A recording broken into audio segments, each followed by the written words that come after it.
తిరుపతి జిల్లా చంద్రగిరి నియోజకవర్గంలో భూవివాదం రక్తం చిందించింది. తిరుపతి రూరల్ మండలం అడపరెడ్డిపల్లిలో ఒక వ్యక్తి దారుణ హత్యకు గురవడం స్థానికంగా పెను కలకలం రేపుతోంది.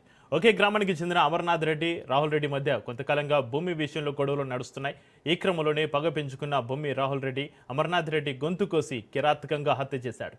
ఈ విషయం తెలియగానే మృతుడి బంధువులు ఆగ్రహంతో ఊగిపోయారు. నిందితుడు రాహుల్ రెడ్డి ఇంటిపైన దాడి చేసి ఇల్లు, బైక్ను తగలబెట్టారు. దీంతో గ్రామంలో యుద్ధ వాతావరణం నెలకొంది. నిందితుడు తన కుటుంబ సభ్యులతోటి కలిసి పరారులో ఉన్నట్లుగా తెలుస్తుంది.